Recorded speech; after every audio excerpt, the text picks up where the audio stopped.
His unwavering belief in justice, equality, and love uplifted memory by continuing the fight for the values he lived by. He certainly made an indelible impact across the country and, of course, here in Chicago. I take a look back at his journey from his early civil rights activism to becoming a national icon.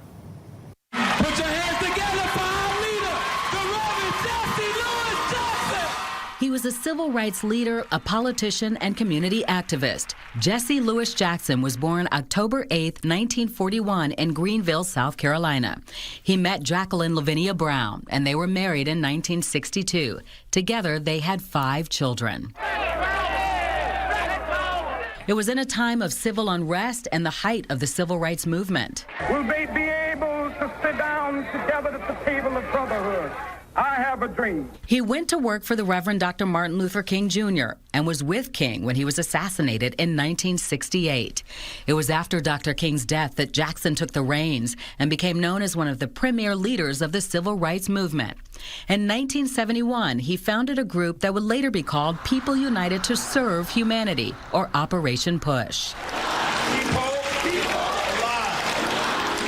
In 1984, Jesse Jackson ran for the 1984 Democratic presidential nomination, but lost to Walter Mondale. He tried again in 1988 and landed in second place in the Democratic primaries, falling to then Massachusetts Governor Michael Dukakis. Jackson transitioned his activism from protest to politics. It was at about the same time that he formed a group he named the National Rainbow Coalition, because it was made up of people from all races and ethnic backgrounds. That is the unfinished business that I'm about, fighting for equal opportunity for all Americans and peace in the world. Congratulations. During his lifetime, Reverend Jackson collected more than 35 honorary degrees and was recognized over and over for his efforts to help those less fortunate. In 2017, Reverend Jackson was diagnosed with Parkinson's disease, but he still kept a public face. In September 2021, he and his wife were hospitalized with COVID. He had been vaccinated, she had not.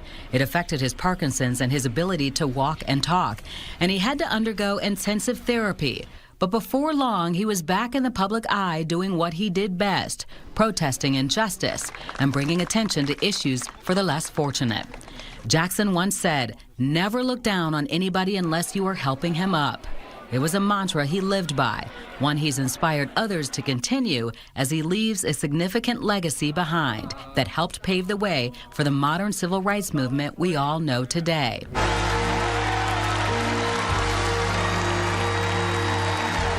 In August of 2024, the giant in the civil rights movement was honored at the Democratic National Convention in Chicago. His contributions are innumerable. His impact and his work are in both places and ways that many people don't know. You know, I say it this way: his fingerprints are places where you might not have seen his footprints. His hands were all over so many things. Many people remember the auto bailout. Reverend Jackson was behind that. McDonald's expanding in African-American communities with tons of African-American owners and board seats. That's Reverend Jackson.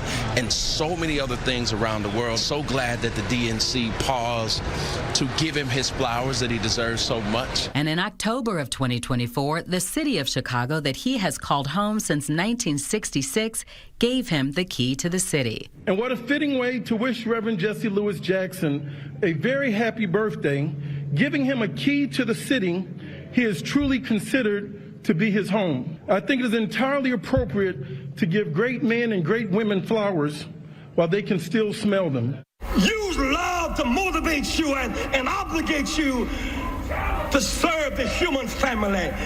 Young America, dream! And right now, I am joined by Jesse Jackson Jr., the Reverend's son. Jesse, thank you for being here. Dawn, thank you for having me. First of all, my condolences to you and to your family. I know you were with him during his final moments. Is that right? Yes, I was. So, Dawn, Dad died this morning at 12:35 a.m., at which time I had just a few moments before heard him take his last breath. At 12:37, I went to my mother and I woke her up and I said, "Mom, I think Dad is not breathing." And she said, "He'll wake up in a couple of hours. Just let him rest." I said, "Mom, Dad's not breathing, she got up and confirmed our worst fears. And we began organizing and calling family members as well as caregivers. And once the caregivers came, the official nurses came, they declared that Dad had died at 1:52. Well, I know that you were able to spend, obviously, the last few months by his side. What do you, as you think about it, on the day of his passing, want him to most be remembered for? I think I want him to be remembered for his care and concern for other people. And even in his suffering in the final stages of his life, I looked closer at the nature of his suffering, and I thought about people who are suffering at his age in a similar capacity. And therefore, I believe that caregiving ought to be elevated to a civil right in the United States. Conservatively, Dawn, we spend about $550 billion a year caring for caregivers, and they have nothing to do with the Affordable Care Act or the nation's health care debate. Liberally, some have even suggested $625 billion a year. And so Dad would want his life and the model of his life to bring to the public's attention that there is a huge bubble of people in his age group that are moving through the system. And if he had the power, if he had the energy, and if he had the life left, I am confident with his own experience that he would turn his attention to making sure that these men and women get the kind of benefits, the kind of tax breaks, and the kind of support that they need to care for loved ones. That's not happening in the United States. Dad took every single day of his life very seriously, and he turned pain into power and into action. And Jesse, he cared for you too, speaking of caregiving, all of the branches of his tree, so to speak, all of his children. You know, a couple of you have gone into politics. How are you hoping to continue his legacy now, obviously, as you run for the seat again? You know, it is particularly challenging because my father, as you heard in the opening salvo of the show, has a legacy in so many different corners of the nation's existence and its culture. But I can say this, at this hour where democracy is being challenged, where the right to vote is being challenged, this stage of my ministry is very consistent with where my father was in 1984 and 88. We need voices on the floor of the Congress of the United States who are fighting authoritarianism, who are fighting the oligarchs, but have never lost sight of the need to make sure that everyone has health care, that everyone has a decent, safe, and affordable home, that our schools are built of equal high quality. Jesse Jackson, at this stage of his life, I believe would be trying to change the law, because by changing the law, we can impact on the most people. And that's what I seek to do in his memory. Well, Jesse, let's step away from that for a moment. And I want to ask you, what is your greatest memory of Jesse as your dad? And as a grandfather, I would see him at, many events with our children at school as simply Grandpa. What was your greatest memory as a dad, and what about your nieces and nephews as well, and your children? You know, Dad was present. He would surprisingly show up at some events that we might expect him not to show up at. Whenever I played football in high school, I would look out on the crowd and see my father sitting there. He would never let me know that he was coming. And one fond memory was I saw all of these guys in trench coats in 1984. They showed up at the football game that I was playing. And I said to myself, wow, maybe George Bush is going to be running around the track, which then Vice President George Bush did regularly at the high school that I attended. And they weren't there for George Bush. My father had just been assigned a Secret Service detail. And he was, at the hour that he had been assigned that, one of the most challenged campaigns and candidacies in terms of death threats was that of the Reverend Jesse Jackson. So the President of the United States, Ronald Reagan, assigned his Secret Service detail to Jesse Jackson Jr. far earlier than the other Democratic candidates, and I had no idea that that level of security was being provided for my father. That was shocking for me, but it was also the realization that Jesse Jackson had a mission, he had a plan, and he knew what he wanted to do with the United States of America to ensure that people had the kind of care and representation that, quite frankly, Dawn, only his voice could bring. Well, let me ask you about the United States of America today. How did your dad feel about the country today and how polarized it has become? In the final analysis, my father's final letter to Donald Trump, his final letter to Joseph Biden, was that we're going to have to find a way to forgive each other. He remembered a conversation that he had at the deathbed of the late Senator Hubert Humphrey. He asked Hubert Humphrey, what was the sum of his experience, the sum of politics, the sum of his life. And Hubert Humphrey, laying horizontal in his bed, looked up and he said, Jesse, we're going to have to find a way, and I quote this, to forgive each other, redeem each other, and move on. Wherever you are in America at this hour, whether you're on the blue side of the divide, the red side of the divide, the Democratic side of the divide, the Republican side of the divide, the liberal or conservative side of the divide, at the end of the day, we are Americans. We are the American people. And the only way to put that quilt back together is to forgive, redeem, and move on. And Jesse, lastly, I'll ask you what your plans are right now for his services, and how do you think he would want to be remembered at those services? Don, Yusuf is responsible for the services as well as organizing the broad-based commemoration of Dad's life. And I've been respecting his plans with respect to what my mother's desires are for that, and those have not been made public as of yet. What I'd like to hear is, and make available, is the broadest possible number of people getting the opportunity to come by my father and just say thank you. He didn't ask much from anyone. He remembered, and he often talked about how he brought 300 hostages home from a foreign country, and he had never received a Christmas card. He saved their lives. And I don't think we do that enough in our country. I don't think we do that enough in our city. Certainly our politics are divided. But Dawn, with just a little bit of gratitude, just say thank you. Say thank you to people that we care about. Say thank you to people that we love. Say thank you to the reporters who report our stories. We just want to say thank you for everyone's service. And Jesse Jackson was a true servant of Chicago. Well, Jesse, our deepest condolences to you and your family, and thank you for taking the time. We know this is a tough day. Dawn, thank you so much. I appreciate you. Well, Jackson inspired so many leaders in the push for civil rights, including Reverend Al Sharpton. To have known one another since Sharpton was a teenager, and today he remembered how his friend managed to keep moving forward following the assassination of Dr. Martin Luther King Jr. I always wondered how much trauma that must have been for him to witness Reverend King's assassination. He never would talk about it too much, but it drove him. He kept saying, we got to keep Dr. King's dream alive. He literally changed American politics, New York politics, and kept the civil rights movement going, and then raised some of us that have been in the forefront in the first part of the 21st century to do what we do. And he's been there with us. Former President Barack Obama remembering Jesse Jackson, releasing this statement, which reads, in part, quote, Michelle and I always will be grateful for Jesse's lifetime of service and the friendship our families share.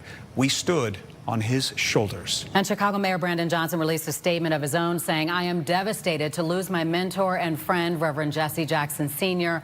My heart and prayers are with his devoted family. We honor him and his hard-earned legacy as a freedom fighter, philosopher, and faithful shepherd of his family and community here in Chicago. And tributes continue to pour in for Reverend Jackson. Brett Bagansky live outside his home in Jackson Park Highlands. Brett, some talk to you about how he made a positive impact on their lives. It really just goes to show you the reach he's had for so many people. And just within the last few minutes, we've had a few more people dropping off flowers outside of Reverend Jesse Jackson's home. We've even had some people earlier today just quietly standing there in prayer as a way of thanking him for the impact that he had on their lives. And one of those people is Anita O'Neill, who we met earlier today. She showed us this old picture of her where she was on an airplane with Jackson on her way to go see her grandmother in Missouri. So when she was a girl at the time, she really didn't know the impact that he had on the civil rights movement. However, Jackson would end up coming into her life just a few more times, whether it was throughout her work at St. Sabina or being alongside him at the Democratic National Convention. And O'Neill was out here saying a prayer outside of his home after she dropped off some roses, and she couldn't help but get emotional about the impact that he had on her life. And she keeps going back to that old picture. So as I got older, like about 16, 17 years old, I realized, exactly who I had met that day. And so it was an honor. And my father actually found this picture and sent it to me last year. So I just keep it in my phone. So it's a great honor. It's a great privilege to have known him.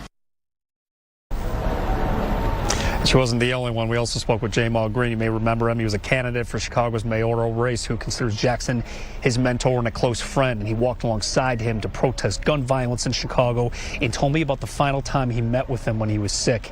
Even though it was very hard for him to speak, he said Jackson still had a lot to say, which really he felt spoke to his character and his spirit, that you don't give up and keep on fighting. He's like a bridge in the middle of a storm. You know, he connected communities, connected movements.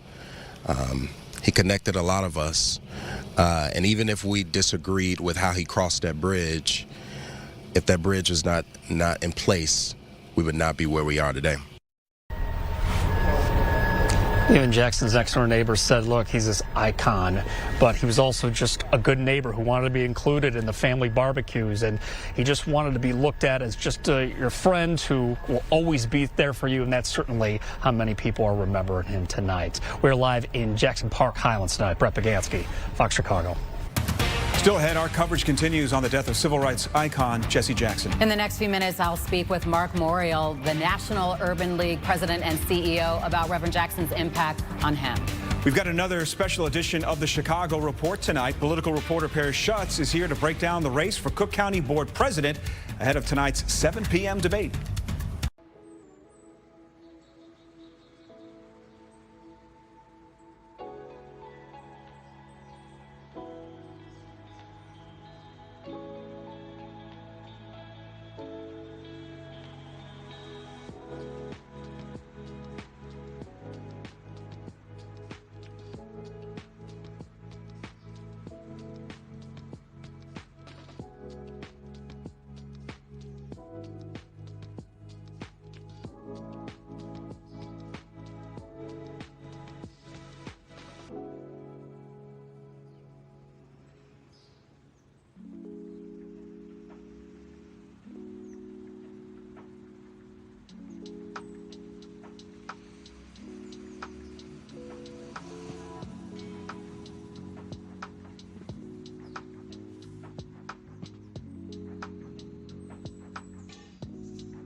Is secure.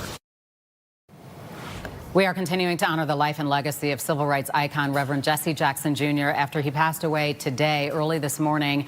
And right now we are joined by Mark Morial, president and CEO of the National Urban League. Mark, thank you for being here. Thank you, Don. Thanks for having me. Well, we know you're flying here tomorrow. You and I have been talking about this day for a while, and it has finally come. It is a sad day. What was your first reaction when you got the call this morning? I think I sort of had this sense that Reverend Jackson was so strong, he was just going to continue to be with us. But as we all know, the last several months, particularly the last few years, have been tough for Reverend Jackson. We actually honored him in 2018 at the beginning of his health challenges because I felt it was important for the National Urban League to recognize his service. He is an iconic American I think, without saying, the singular most prominent civil rights leader in the last 50 years. But I think his unique contribution was his bridge from civil rights to electoral politics, and what his 84 and 88 campaigns meant not only for him, but for democratic politics, for African American politics, and really for redefining, I think, those challenging times. Well, let's talk about that, because you were a delegate in both of those conventions, the DNC 84 and 88. When he ran for president, you have been the mayor of New Orleans, obviously, 1994 to 2002. You were a state senator. How has his politics impacted you and how you operate to this day?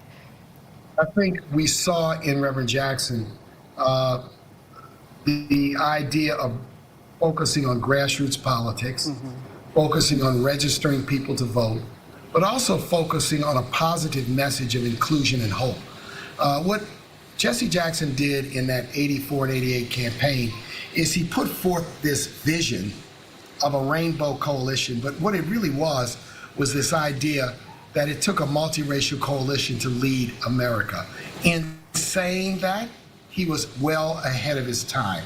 In advancing that, I think he gave a pathway to 21st century America.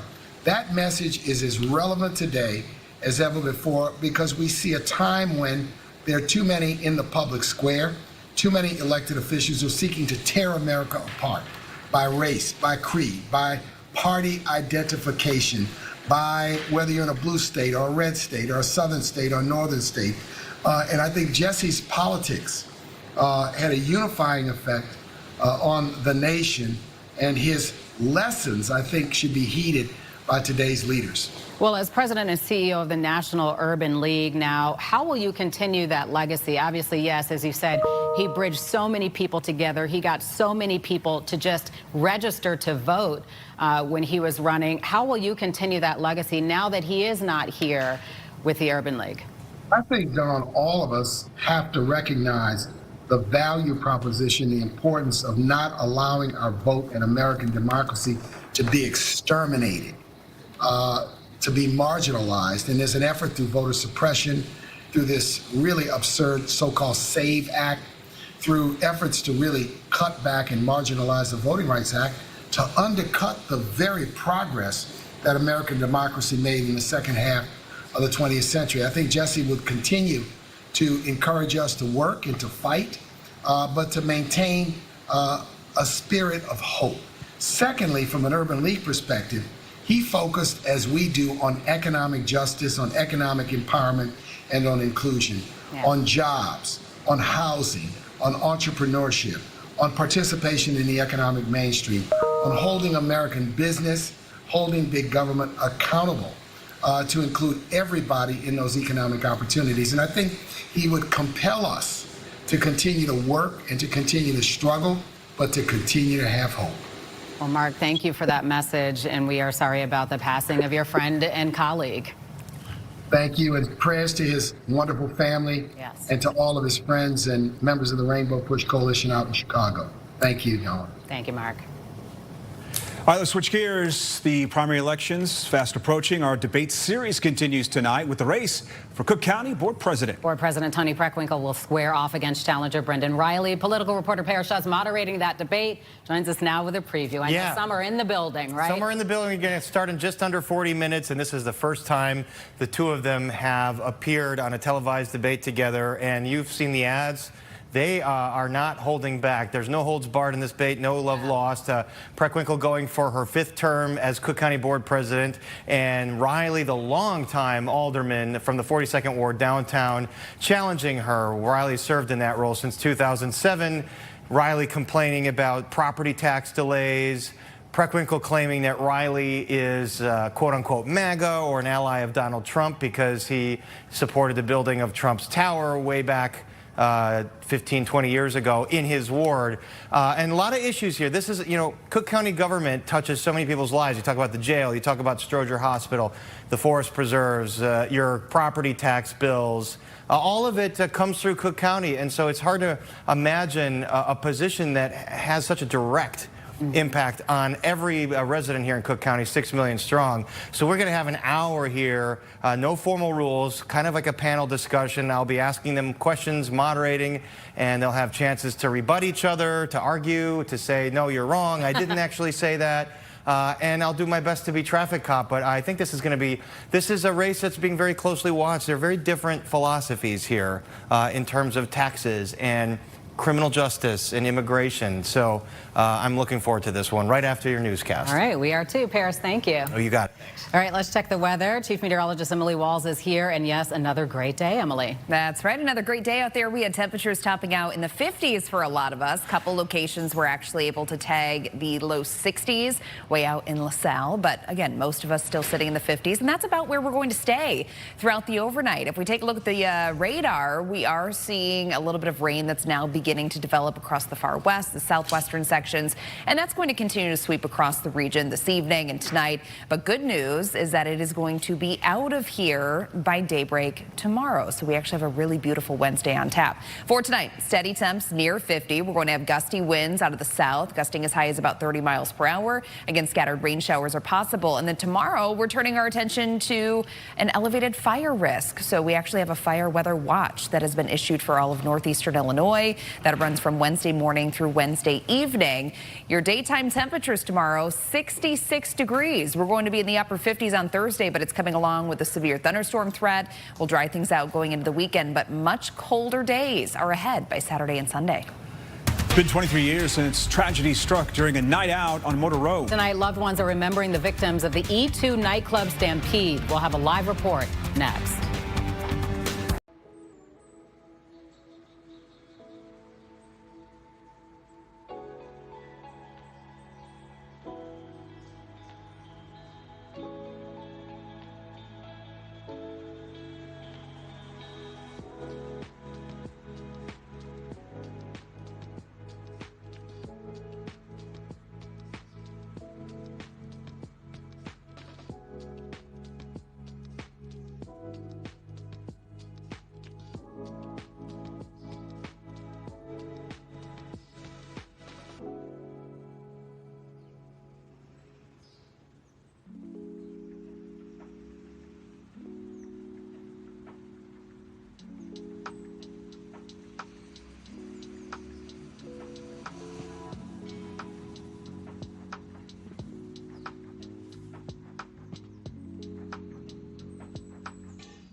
Today marks a dark day in the city's history as families affected by the E2 nightclub tragedy pay tribute to their loved ones who never made it home. Casey Cronus live in the South Loop with details. Casey.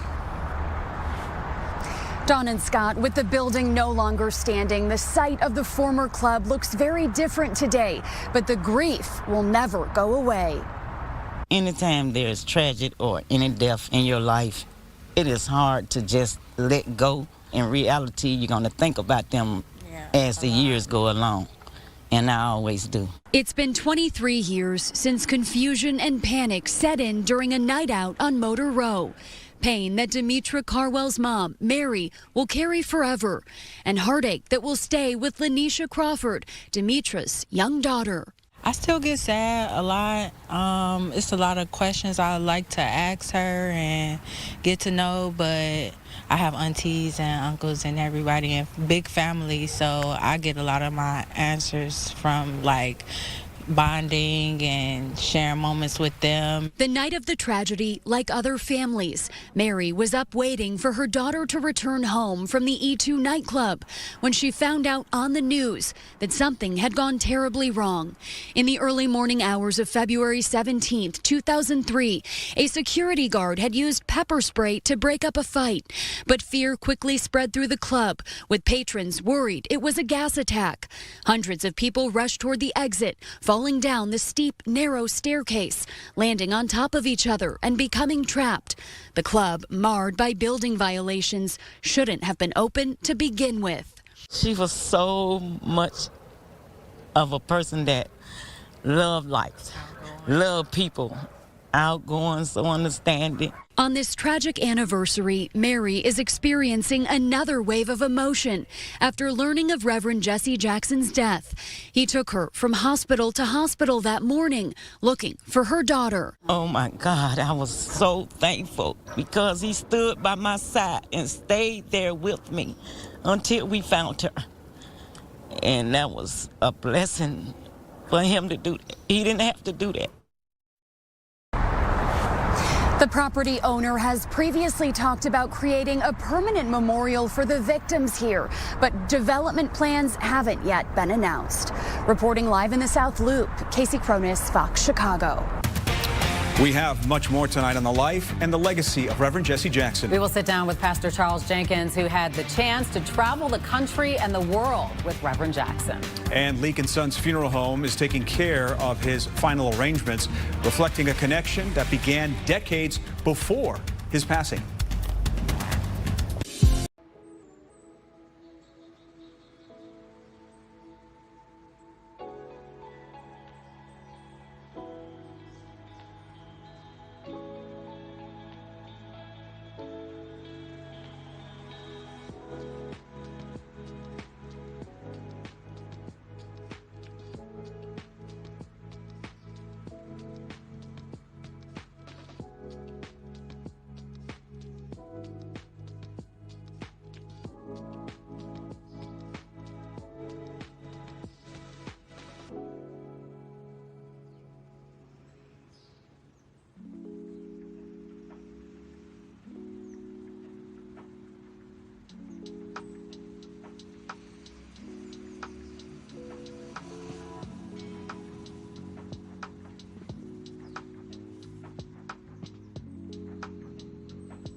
Menards.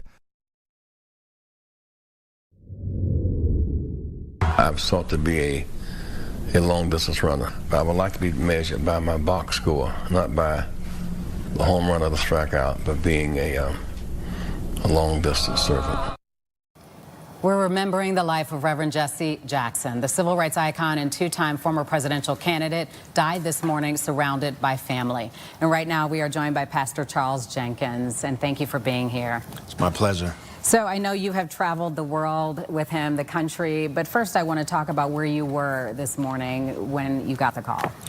First, I want to offer our love and condolences to Mrs. Jackson and who I would call my siblings. So I'm between here and LA.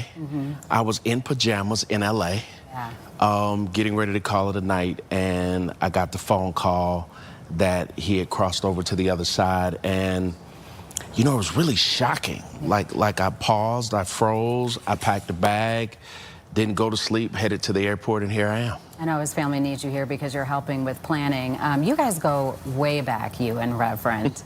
Talk about how you met him as a young pastor here in Chicago when he was pastor of the church that you would eventually become senior pastor of. Yeah, so he was the co-pastor to the senior pastor, Reverend Clay Evans, who I ultimately was to succeed.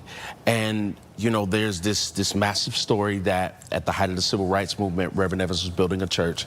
Steel frame was up. Dr. King wanted to come to town, and if Dr. King came to town, Mayor Daley at the time would stop the construction on the church. Fast forward, for that church to be built, Reverend Jackson signed his name. He had to co-sign on the mortgage. Yes, for that to happen. Yeah. And so he was the co-pastor. I'm coming in.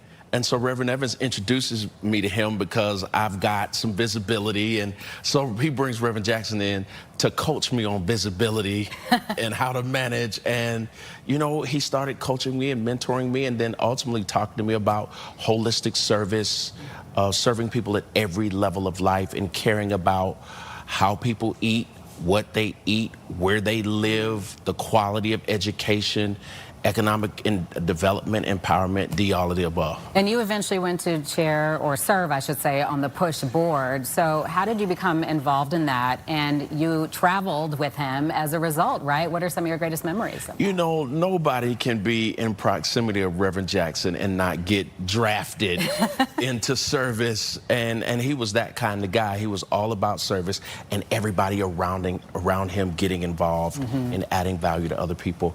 And so as the church was growing exponentially, he invited me to serve as chair of the PUSH board and started giving me small assignments and small responsibilities and helping to serve varying projects and programs and serving people across the world. And I think when I think about traveling with him, there's one moment that stands out when we went to Africa to the AU Summit, African Union, where they debated on becoming the United States of Africa, all of the presidents.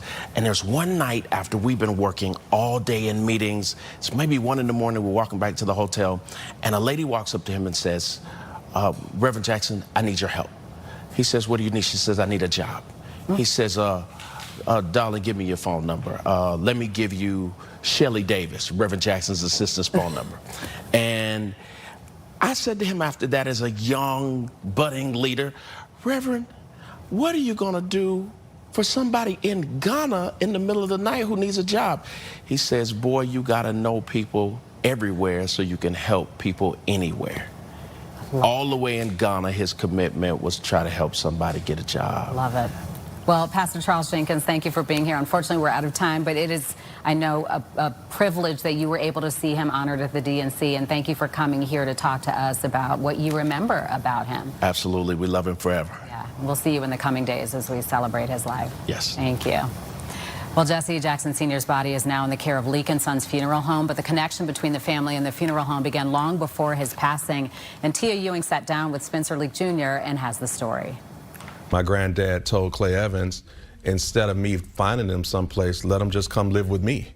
And so Reverend Jackson, Mrs. Jackson, Santina, and Jesse lived with my grandparents and my father. That was Reverend Jackson's first home in Chicago. We saw the public version of Jesse Jackson. What was that like? Yeah, everybody has seen the public version. I saw a father. I saw like an uncle. You know what I mean? Me and Jesse Jr. and Jonathan and Yusef would play in the backyard.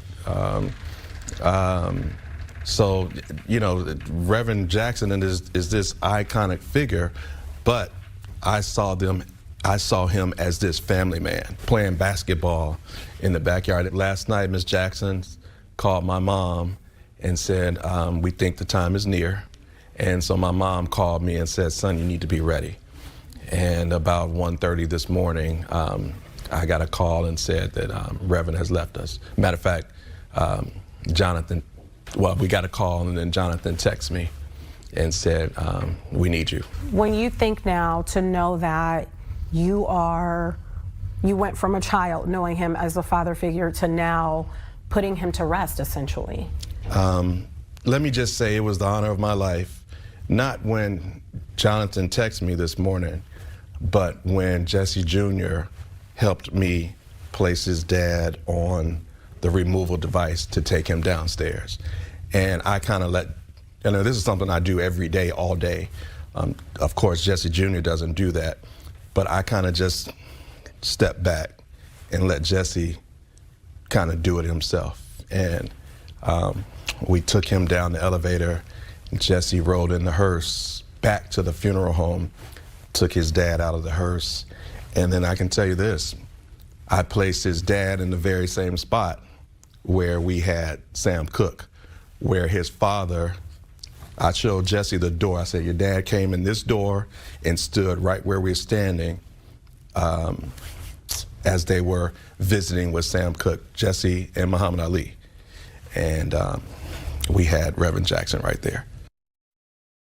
Funeral arrangements are currently underway, with House of Hope emerging as a possible location for the services. In Oak Brook, the village president says local officials were not notified about a new federal tenant until after a media inquiry. And now the village is confirming that Immigration and Customs Enforcement is operating out of office space in town in the same building where Lewis University leases space. Leslie Moreno joining us live with the details. Leslie.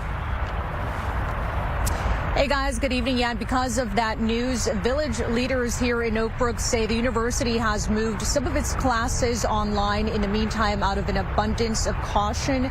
City leaders say the office spaces will not be used as a detention facility. They tell us it will only be used for administrative purposes. Oak Brook leaders here say it's only learned about a possible lease to the Department of Homeland Security after a media inquiry late last week. At the time, officials say they had no confirmation that Immigration and Customs Enforcement was the tenant. It wasn't until last Friday when police were called to the building for a report of vandalism that the village says it was able to confirm ICE had space there. The village president says he was told the location is being used for administrative offices only and that there is no detention associated with the site.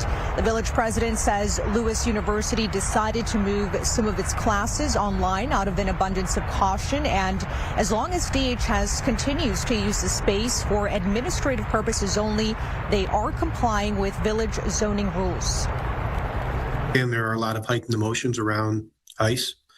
As I said, we're a municipality.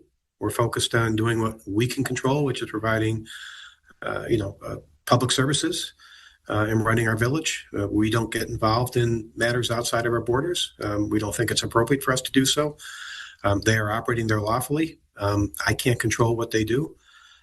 They're a lawful user of the property. From DHS here in the last half hour or so, in a statement, they said, quote, "Is it really news that when a federal agency hires more personnel that they need more space? Thanks to the big beautiful bill, we have an additional 12,000 ICE officers and agents on the ground across the country." Village leaders here in Oak Brook tell me that they are also in contact with police and other local agencies, and they do have a plan in place in case they need additional security. For now, reporting live here in Oak Brook, Leslie Moreno, Fox, Chicago. Still ahead, it's officially the year of the horse. Yeah, we're going to take you live to the celebrations in Chinatown.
Today is the Lunar New Year. Chicago families have been preparing to welcome spring. Our Joni Lum in Chinatown tonight, where shoppers are stocking up for the Year of the Horse. Joni. Hi there. The people have cleaned their houses, paid off their debts, gotten a haircut, all in preparation for Lunar New Year. But don't do any of those things today, because that means you're just going to wash away your good luck. The only assignment for today is to eat well, and if you eat the right foods, it's supposed to increase your luck. It's also called Spring Festival, and it's celebrated with a multiple course meal of symbolic foods, chicken and fish for prosperity and abundance, foods that look like money, like lettuce and dumplings. Families travel to be together. Children receive money in lucky red envelopes. These traditions of welcoming good fortune for the new year can take a lifetime to learn, but it's about renewal. And this year is supposed to be a year of change, movement, and intensity. This year, the fire horse is trending, even among non-Asians. Knowledge about Asian culture.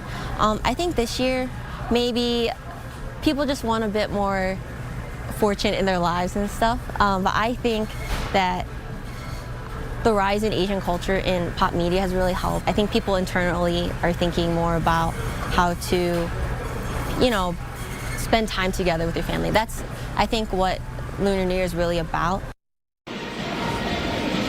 And children, it's their favorite holiday. They can do no wrong today. Also, you're supposed to honor your elders. Here at Park to Shop, it's busy. I didn't know that you could shop on the Lunar New Year day, but plenty of people are, because they're going to have a big meal tonight. The parades, by the way, on Argyle this weekend, and then in Chinatown, March 1st. Live in Chinatown, I'm Joni Lum, Fox Chicago.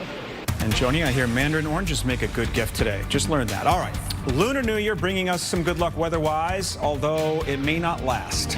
We have a cool down coming. Emily has a full forecast after the break.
On Fox.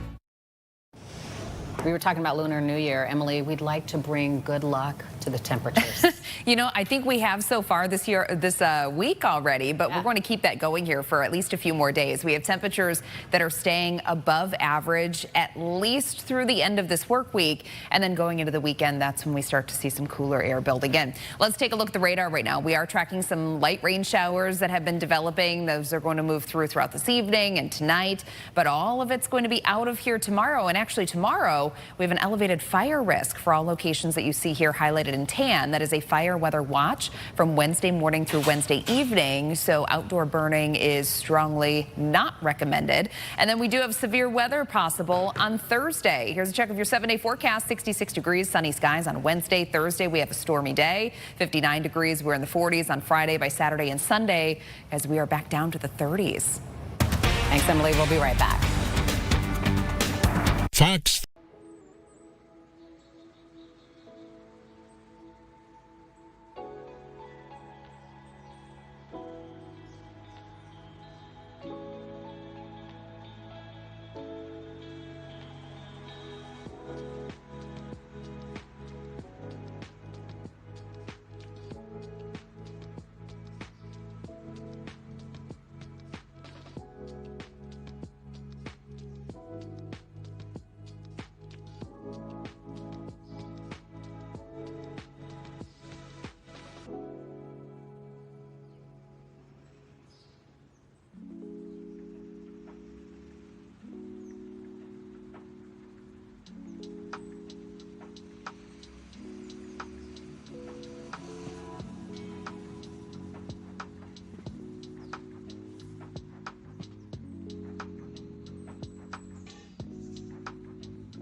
This to me was shocking that it would be such a low ask to get Max Crosby with just DJ Moore in a first round pick. That to me would be a no-brainer because I think that is going to be the difference maker on this defense. I would do that in a heartbeat. And then I got to add this too. We saw Caleb Williams, a guest on Max Crosby's podcast today. So there's already a relationship brewing there, and I know they can't do any tampering, but that seems like it was planted perfectly at this time of the year. That's right, a new episode with Cassie Carlson and the rest of the First and North crew streams at a special time, 7 p.m. on Fox Local, and airs at 9:30 after the news right here on Fox Chicago. Thanks for joining us at 5. Now you can stream us on your smart TV with Fox Local. We're on all the streaming platforms. Second round of our debate series is up next. We have the candidates for Cook County Board President. See you at 9.